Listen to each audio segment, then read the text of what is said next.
Hello students, आज फिर से आप लोग का फ्राइडे फिजिक्स में स्वागत है। और आज हम लोग क्लास 10 का पार्ट 6 देखेंगे।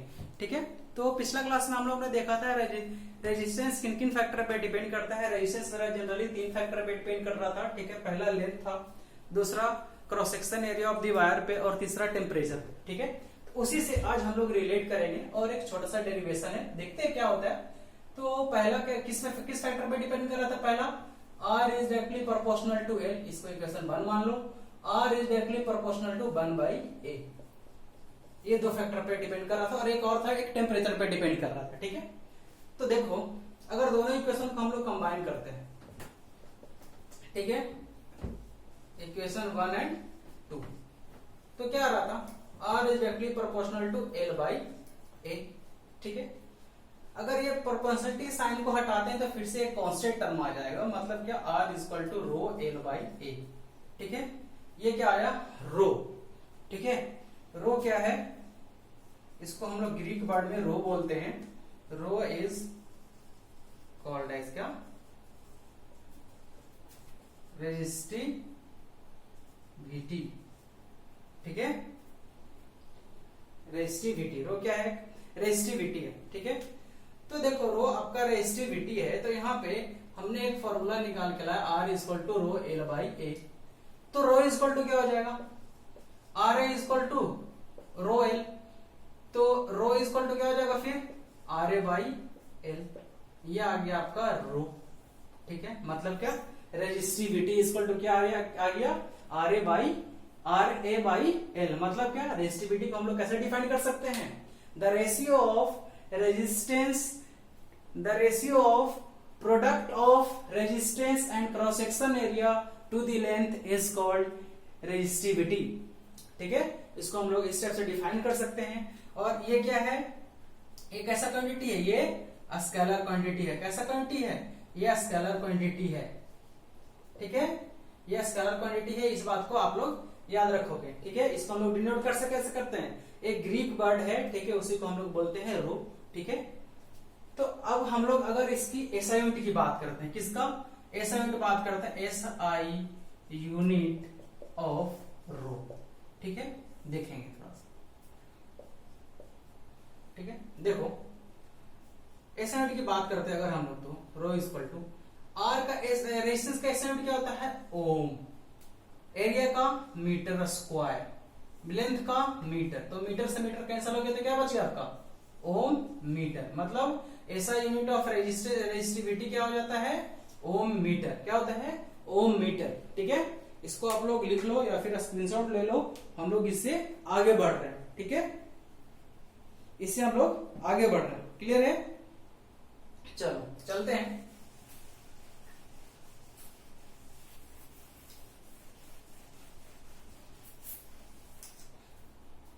अच्छा, थोड़ा सा देखो तो, एक कंडीशन है, यहाँ पे नोट बना के हम लोग लिख लेते हैं। ठीक है, नोट बना के लिखेंगे।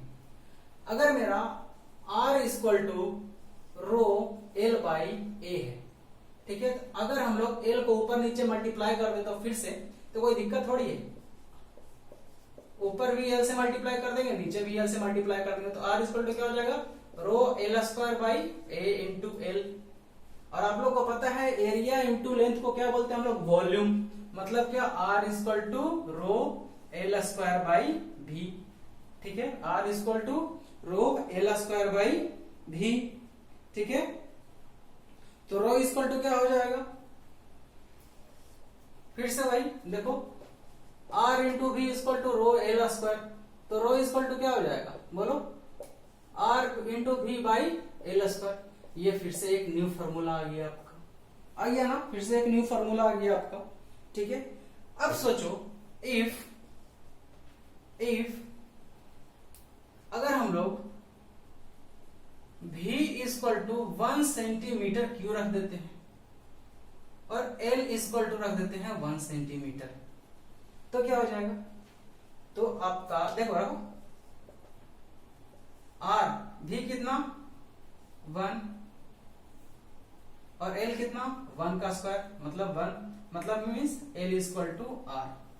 ये हो रहा है ना? मतलब क्या हो रहा है यहाँ पे? The resistance of 1 centimeter cube is equal to resistivity। The resistance of 1 centimetre cube is equal to resistivity. ठीक है, यहां पे हम लोग लिख लेंगे, कहीं पे ऊपर में लिख देता हूं, ठीक है, ऊपर में the resistance of 1 centimetre cube is equal to resistivity. ठीक है, इस बात को हमेशा ध्यान रखेंगे। ठीक है, यहाँ पे एक न्यू फॉर्मूला भी आ गया आपका, L equal to R V by L square. अगर ये कहीं पे रहे तो आप कंफ्यूजन में ना रहें। ठीक है, अब हम लोग आगे बढ़ते हैं, थोड़ा सा इसको लिख लो या फिर स्क्रीनशॉट ले लो, बहुत अच्छा डेरिवेशन है ये। ठीक है,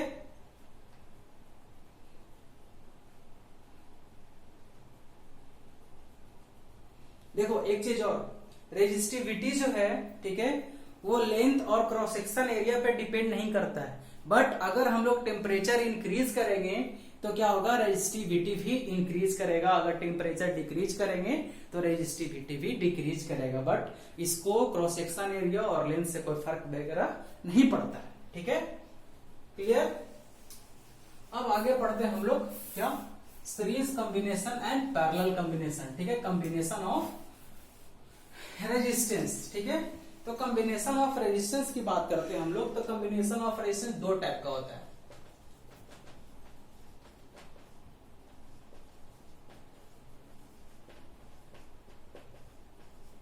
ठीक है, ये दो टाइप का होता है। कौन सा, सीरीज और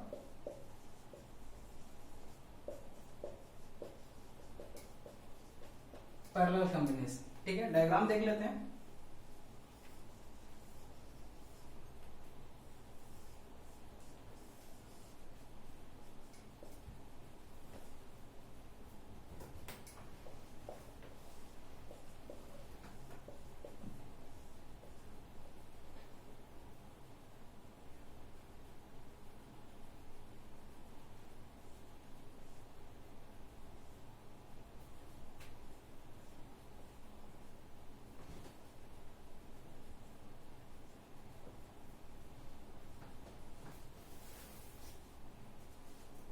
ठीक है, देखो V1, V2, V3, ठीक है, सब पे होगा अलग अलग। ठीक है, देख लेते हैं हम लोग। देखो सीरीज कॉम्बिनेशन में मेरा क्या होता है, पोटेंशियल डिफरेंस वेरी करता है। सीरीज कॉम्बिनेशन में मेरा पोटेंशियल डिफरेंस वेरी करता है, बट मेरा करंट सेम रहता है। करंट में कोई वेरी नहीं होता है, करंट सारे रेजिस्टेंस पे करंट सेम होगा, बट मेरा क्या होगा, आपका यहाँ पे V1, यहाँ पे V2 और यहाँ पे V3। ठीक है, यहाँ पे मैंने क्या बोला, करंट क्या होगा, सेम होगा सारे रेजिस्टेंस में, वोल्टेज डिफर करेगा, वोल्टेज डिफर करेगा, मतलब वोल्टेज डिस्ट्रीब्यूट करेगा, बस वोल्टेज डिस्ट्रीब्यूट करेगा। ठीक है, इसमें क्या होगा,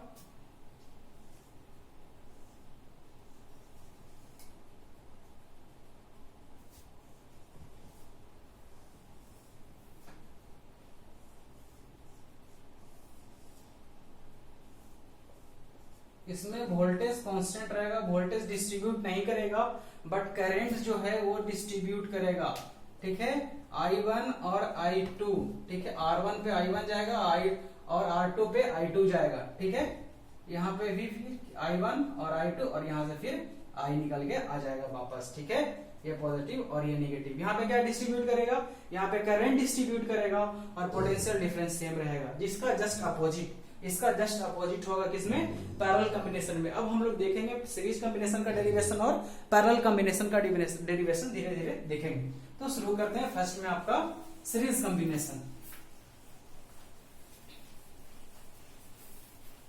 तो देखो सीरीज कॉम्बिनेशन,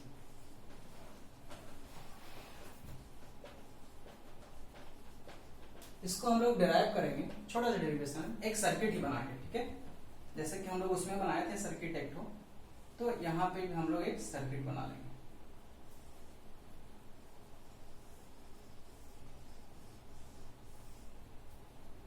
ठीक है, यहां से करंट मेरा आई निकला प्लस माइनस, ठीक है।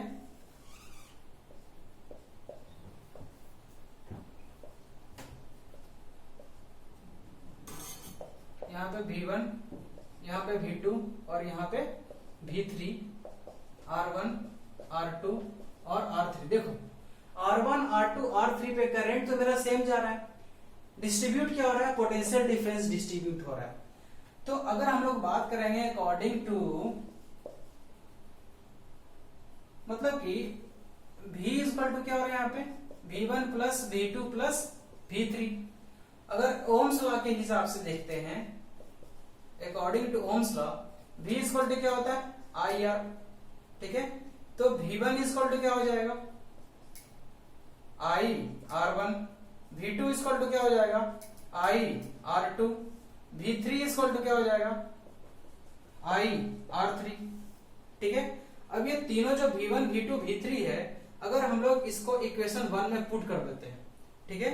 यहां पे लिखते हैं put the value of V1, V2 and V3 in equation 1, तो क्या हो जाएगा, V इक्वल टू, V के जगह पे क्या लिखेंगे हम लोग, V के जगह पे I R, V equal to I R1 plus I R2 plus I R3। यहां से हम लोग I कॉमन निकाल सकते हैं,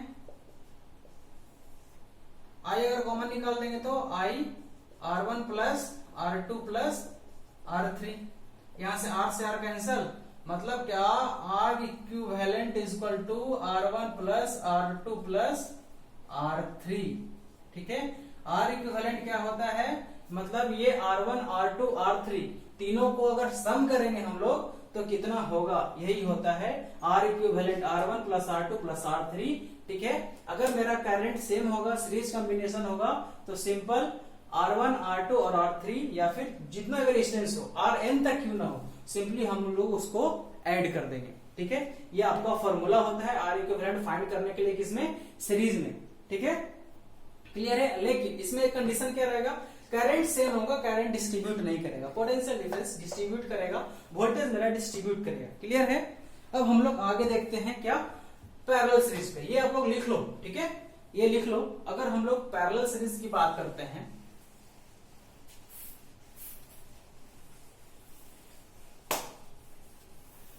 देखो अगर हम लोग पैरेलल सीरीज की बात करते हैं, पैरेलल कॉम्बिनेशन की, सॉरी पैरेलल कॉम्बिनेशन की बात करते हैं, तो यहां भी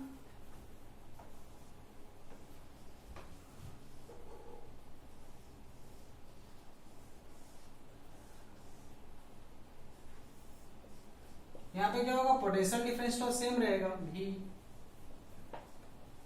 ठीक है। बट यहाँ पे मेरा करंट क्या होगा, डिस्ट्रीब्यूट करेगा I1 और I2, किस पे, R1 और R2 पे, ठीक है। तो देखो यहाँ पे डिस्ट्रीब्यूट क्या कर रहा है, करंट I1 और I2, मतलब कि I इक्वल टू क्या हो जाएगा, I1 plus I2। Current distribute कर रहा है, नहीं कर रहा है, यहाँ पे देखो तो यहाँ पे, यहाँ से करंट आया, ठीक है, यहाँ से दो रास्ता निकल गया, एक इधर R1 है, R1 के पास I1 जा रहा है और R2 के पास I2 जा रहा है, ठीक है। यहाँ पे डिस्ट्रीब्यूट करेगा, ठीक है, फिर यहाँ पे डिस्ट्रीब्यूट करेगा, फिर यहाँ पे आ जाएगा, क्या आ जाएगा, यहाँ पे I आ जाएगा, ठीक है। तो देखो फिर से यहाँ से ओम्स लॉ के हिसाब से देखते हैं, ओम्स लॉ के हिसाब से, ठीक है। ओम्स लॉ के हिसाब से क्या होता है, I इक्वल टू क्या होता है, V बाई R। तो I1 इक्वल टू क्या हो जाएगा, V by R1। I2 equal to क्या हो जाएगा, V बाई R2। अब अगर हम लोग इसको इक्वेशन 1 मानते, इक्वेशन 1 में ये सारा वैल्यू पुट कर देते तो क्या हो जाएगा, यहाँ पे देखो थोड़ा सा, यहाँ पे क्या हो जाएगा, V by R equal to V by R1 plus V by R2। मतलब कि अगर यहां से हम लोग V कॉमन निकाल देते हैं तो V by R equal to V 1 by R1 plus 1 by R2। V से V कैंसल, ठीक है, मीन्स V से V cancel, means R equal to क्या हो जाएगा, 1/r इक्वल टू क्या हो जाएगा, R1 प्लस 1/r2। ठीक है, क्लियर है यहां तक, कोई दिक्कत? पैरेलल कॉम्बिनेशन का ये हो गया। ठीक है, ये हो गया पैरेलल कॉम्बिनेशन का। ठीक है, तो यहाँ पे अगर हम लोग पैरेलल कॉम्बिनेशन का देखेंगे थोड़ा सा, इसको हम लोग यहाँ पे देख लेते हैं। ठीक है, 1/r equal to 1/r1 plus 1/r2। ठीक है, तो यहाँ पे हम लोग 1/r इक्वल टू एलसीएम लोग R1 R1 प्लस R2। देखो इसको रिवर्स कर देते हैं तो R इक्विवेलेंट इक्वल टू क्या हो जाएगा, R2 by R1 plus R2। ये आपका पैरेलल में ऐड करने का फॉर्मूला।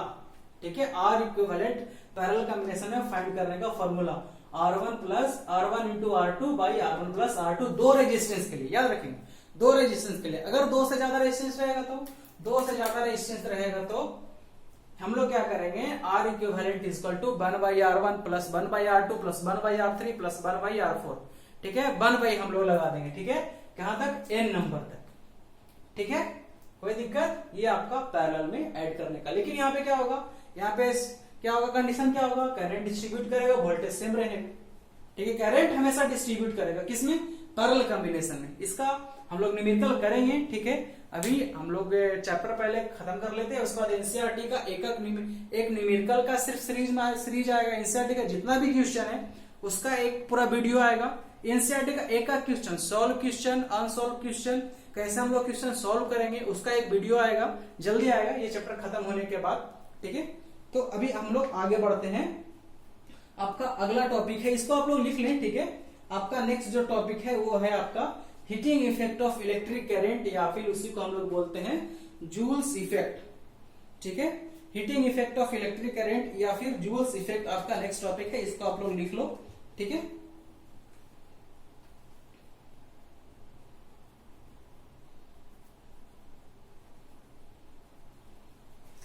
देखो heating effect of electric current.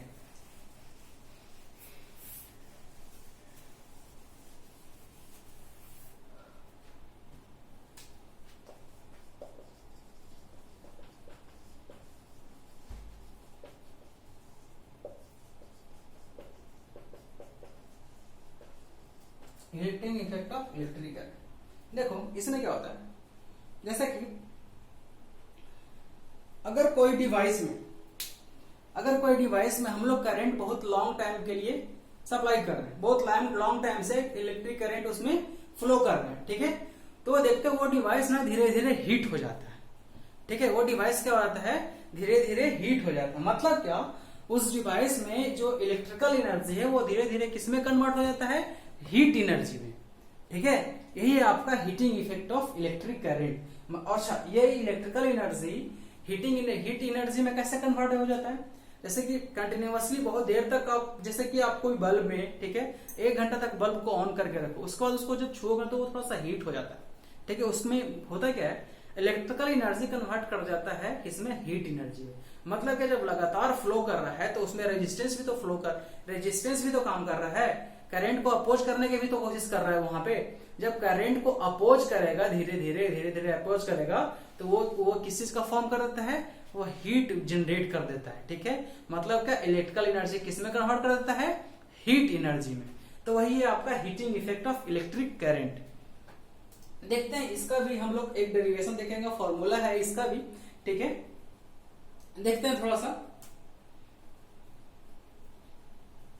देखो सपोज कर लेते हैं एक वायर में, ठीक है, करंट आई फ्लो कर रहा है। ठीक है, टाइम टी पे करंट आई फ्लो कर रहा है, टाइम टी पे विथ वोल्टेज V। ठीक है, ऑफ रेजिस्टेंस R। ठीक है, इतना क्लियर है। और हम लोग जानते हैं W equal to work done equal to क्या होता है, V इंटू क्यू होता है, ये नहीं होता है। वर्क डन इक्वल टू क्या होता है, V इंटू क्यू। ये कहां से आया, V इक्वल टू क्या हो रहा था, वर्क डन अपॉन चार्ज हो रहा था या नहीं हो रहा था, वहीं से आया ये। इसको हम लोग मान लेते हैं इक्वेशन 1। ठीक है, यहां पे अगर कुछ वर्क डन होगा तो वोल्टेज अपॉन चार्ज। ठीक है, कोई दिक्कत नहीं आता। ठीक है, तो ओम्स लॉ के हिसाब से V इक्वल टू क्या होता है, I इंटू आर, ठीक है, ओम्स लॉ के हिसाब से, ठीक है, according to Ohm's law V equal to क्या होता है, आई आर, कहां से, ओम्स लॉ से, ठीक है। और Q इक्वल टू क्या होता है, I into T, Q equal to क्या हो जाएगा, I इंटू टी, ये कहां से, I इक्वल टू क्या होता है, Q बाई टी, यहां से, ठीक है। अब अगर ये दोनों को हम लोग यहाँ पे पुट कर देते हैं, देखते हैं क्या आता है, ठीक है। अगर हम लोग ये दोनों वैल्यू को पुट कर देते हैं तो W equal to I R into I T, तो W इक्वल टू देखो तो आई स्क्वायर आर टी हो गया, ठीक है। और वर्क डन किसके बराबर है, हीट एनर्जी के बराबर है या नहीं, वर्क डन किसके बराबर है, हीट एनर्जी के बराबर। अरे मतलब कुछ काम हो रहा है, मतलब कुछ वर्क डन हो रहा है, ठीक है ना, मतलब कि this work done convert into heat energy, ठीक है। ये एक फॉर्मूला आ गया आपका, मतलब this work done convert into heat energy, means क्या हो जाएगा, H equal to I square R T. देखो फॉर्मूला आपके सामने से है ना, कुछ हमने कुछ किया क्या, कुछ भी नहीं, बस पिछला जो भी फॉर्मूला है उसको याद रखो, फटाफट फॉर्मूला डिराइव होते चला जाएगा, ठीक है। मतलब H equal to I square R T, ठीक है। अब इसमें ना जूल्स का 3 लॉ होता है, ठीक है, जूल्स का 3 लॉ होता है, इसको पहले लिख लो, उसके बाद हम लोग फिर आगे बढ़ते हैं, ठीक है। जूल्स का मेरा 3 लॉ होता है,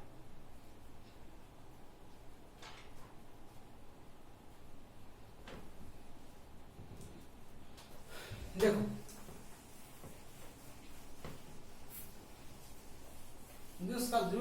जूल्स का तीनों लॉ क्या होता है, ठीक है। H equal to I square R T, ठीक है। अगर हम लोग इसको 3 लॉ में डिवाइड कर देते हैं, मतलब क्या, H is directly proportional to I square, ठीक है। इसको हम लोग बोलते हैं क्या, करंट लॉ। मतलब क्या, हीट जो है, ठीक है, वो डायरेक्टली प्रोपोर्शनल है किसके, स्क्वायर ऑफ द करंट के। हीट एनर्जी जो है वो डायरेक्टली प्रोपोर्शनल किसके है, current square of the current के। और दूसरा क्या है, S is directly proportional to R, मतलब क्या, इसको हम लोग बोलते हैं रेजिस्टेंस लॉ, इसको बोलते हैं S is directly proportional to time, मतलब कि डायरेक्टली प्रोपोर्शनल है टाइम का, इसको बोल सकते हैं। तो ये क्या है, ये जूल्स का 3 लॉ है, ठीक है, ये जूल्स का मेरा 3 लॉ है, ठीक है। कोई दिक्कत यहां पे,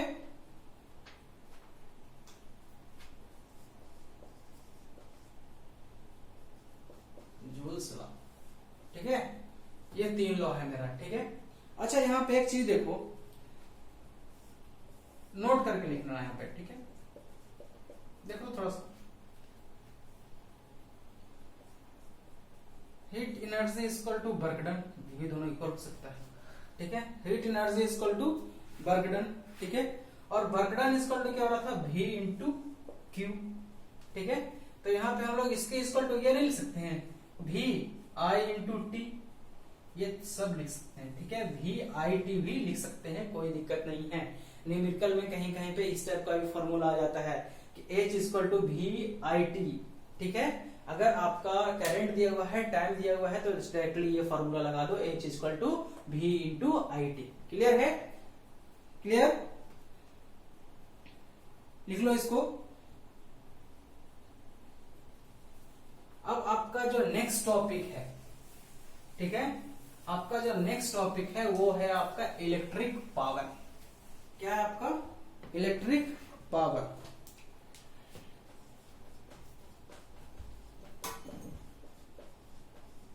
इलेक्ट्रिक पावर, पावर क्या होता है, वो भी इलेक्ट्रिक पावर क्या होता है, पावर आपने 9th क्लास में ये पढ़ा है, ठीक है। वर्क एनर्जी पावर में था, वर्क एनर्जी पावर एक चैप्टर है, उसमें पढ़ना है पावर, ठीक है।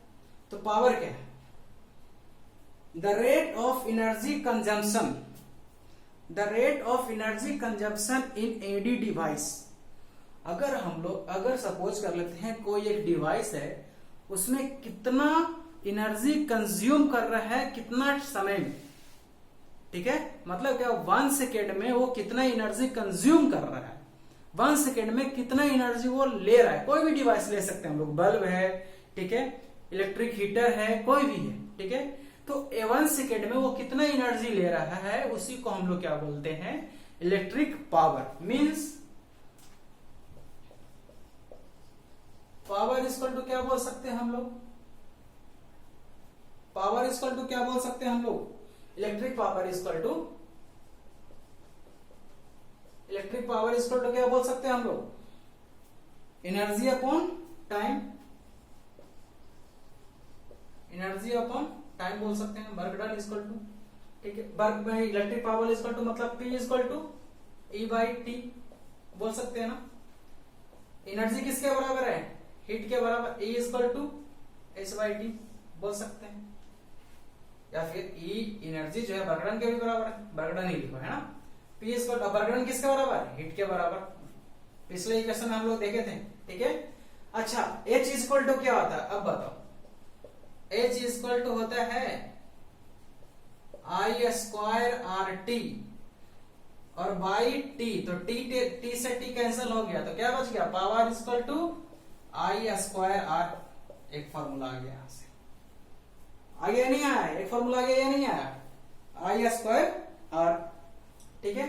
अच्छा P इक्वल टू, इसके बाद दूसरा फॉर्मूला I/R लिख सकते हैं हम लोग, इस टाइप से लिख सकते हैं। तो P इक्वल टू I/V लिख सकते हैं, V इक्वल टू IR होता है, V इक्वल टू IR होगा तो P इक्वल टू क्या हो जाएगा, I/V। IR के जगह पे क्या लिख दिया हमने, V लिख दिया, ठीक है, IR के जगह पे क्या लिख दिया हमने, VR लिख दिया, ठीक है, कोई दिक्कत।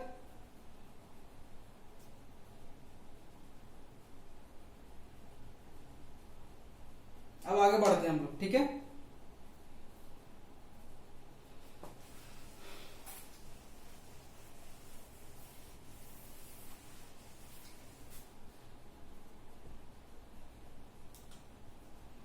देखो P इक्वल टू क्या आ गया, V into I, P equal to क्या आ गया, V इंटू आई, और V इक्वल टू क्या होता है, I इंटू आर। तो I इक्वल टू क्या हो जाएगा, देखो I equal to V by R, ठीक है। तो इस ये जो V बाई आर है, I के जगह पे पुट कर सकते हैं हम लोग, पुट दी, इसको हम लोग मान लो इक्वेशन C, ठीक है, value of I in equation C, ठीक है। तो क्या हो जाएगा, P equal to V into V R, मतलब क्या, P equal to V² by R, ये भी एक फॉर्मूला आ गया, ठीक है। मतलब कि इतना फॉर्मूला डिराइव करने का मतलब ये है, मेरा मकसद ये है कि आपका न्यूमेरिकल जो अगर आता है तो कहीं कहीं पे सिर्फ वोल्टेज और रेजिस्टेंस दिया हुआ था वो निकाल दो, ठीक है। अगर सिर्फ क्या दिया हुआ है, भी दिया हुआ है और करंट दिया हुआ है तो वो निकाल दो। मतलब कि कुछ डेरिवेशन करने की जरूरत नहीं, इधर से उधर कैलकुलेशन, फॉर्मूला इसमें इधर उधर करने की कोई जरूरत नहीं, फॉर्मूला आपके पास है, डायरेक्ट आप कैलकुलेशन करके आंसर निकाल दो, ठीक है। मतलब put the value get the result, बस इतना ही करना और कुछ भी नहीं करना, ठीक है। फिजिक्स में यही तो है, वैल्यू पुट करो आपका आंसर निकल गया। अगर आप क्वेश्चन समझ रहे हो, वैल्यू पुट करो आपका आंसर निकल गया। क्लियर है, यहां तक क्लियर। अच्छा अब अगर हम लोग देखते हैं इसका एसआई यूनिट, अगर हम लोग इसका एसआई यूनिट किसका, पावर का, तो क्या होगा,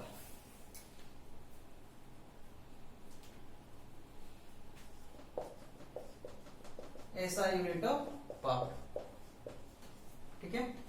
तो P इक्वल टू क्या हो रहा था, E/T, ठीक है, E/T हो रहा था।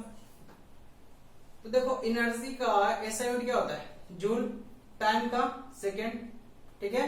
तो जूल पर सेकेंड को हम लोग क्या बोलते हैं, वाट, जूल पर सेकेंड को हम लोग क्या बोलते हैं, वाट बोलते हैं, ठीक है। जूल पर सेकेंड को हम लोग क्या बोलते हैं, वाट, इसको हम लोग डिनोट करते हैं किससे, W से। क्लियर है, इसको हम लोग किससे डिनोट करते हैं, W से। अच्छा, define 1 watt. 1 watt is equal to क्या हो जाएगा? 1 watt 1 joule of energy is consume by 1 joule of energy is consume in 1 second is called 1 watt. If a device consume 1 joule of energy in 1 second, अगर कोई device 1 joule of energy consume करता है 1 second में, तो उसको क्या बोलेंगे हम लोग? 1 वाट बोलेंगे। क्लियर है? इसको क्या बोलेंगे हम लोग? 1 वाट बोलेंगे। क्लियर? एक लास्ट टॉपिक है आपका, ये लिख लेंगे आप लोग, ठीक है? असाइनमेंट है, ठीक है?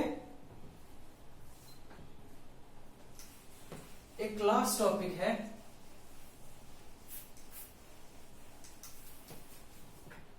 ठीक है?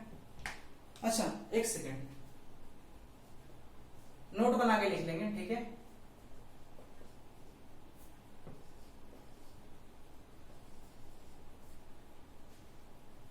वन किलो वाट इसका क्या होता है?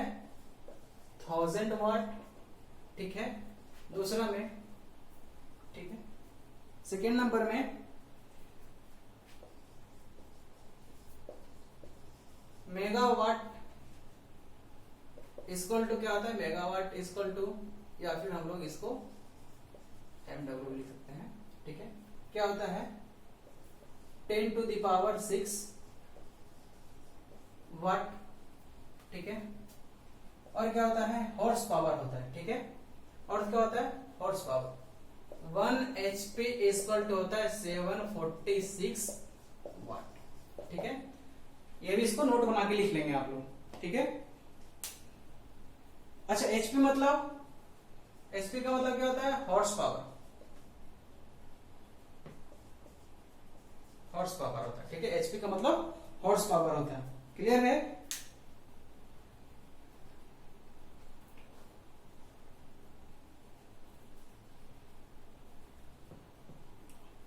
हो गया?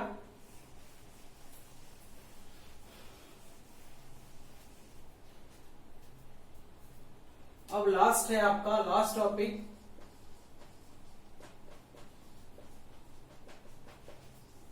Commercial unit of energy. क्या? कॉमर्शियल यूनिट ऑफ एनर्जी, ठीक है? देखो, कॉमर्शियल यूनिट ऑफ एनर्जी को ही हम लोग बोलते हैं किलोवाट आवर, ठीक है? KWH means kilo watt hour, ठीक है? या फिर इसी को हम लोग क्या बोलते हैं? BOT, ठीक है? Means board of trade unit, ठीक है? ठीक है, मतलब क्या? 1 यूनिट इक्वल टू होता है क्या? 1 KWH, ठीक है? 1 यूनिट बोलो या फिर KWH बोलो या फिर वॉट बोलो, एक ही चीज है, ठीक है? लिख लो यहां पे, और 1 यूनिट, ठीक है? तीनों एक ही चीज है। तो 1 KWH equal to how many energy? 1 KWH equal to होता है 3.6 into 10 to the power 6 joule. इस बात को याद रखेंगे। अगर आप 1 यूनिट खर्च करते हैं घर में, अगर आप 1 यूनिट इलेक्ट्रिसिटी यूज करते हैं, एनर्जी यूज करते हैं, मतलब कितना एनर्जी आप यूज कर रहे हो? 3.6 into 10 to the power 6 joule. कैसे? ये भी हम लोग देख लेते हैं अभी, ठीक है? देख लेते हैं।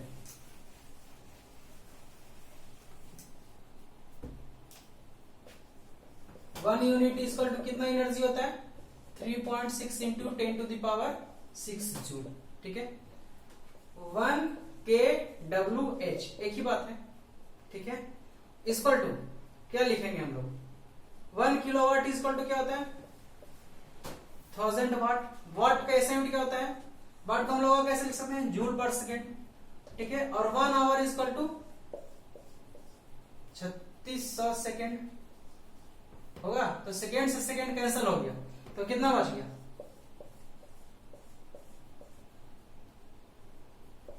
जूल। यही हो गया ना? आगे नहीं आ गया, मतलब क्या? 1 KWH equal to 3.6 into 10 to the power 6 joule. ये हो गया आपका पूरा कंप्लीट इलेक्ट्रिसिटी, ठीक है? अब आपका बच गया है एनसीईआरटी का टोटल क्वेश्चन, ठीक है। उसके लिए जल्द ही आपका एक वीडियो आएगा जिसमें कि एनसीईआरटी का सोल्व्ड अनसोल्व्ड जो भी क्वेश्चन है सब हम लोग यहाँ पे सॉल्व करेंगे, ठीक है। और एक फिर से एक रिवीजन का एक वीडियो आएगा, ठीक है, जिसमें कि पूरा इलेक्ट्रिसिटी एक ही वीडियो में रहेगा, वो भी हम लोग देखेंगे नेक्स्ट वीडियो में। Okay, thank you, have a nice day.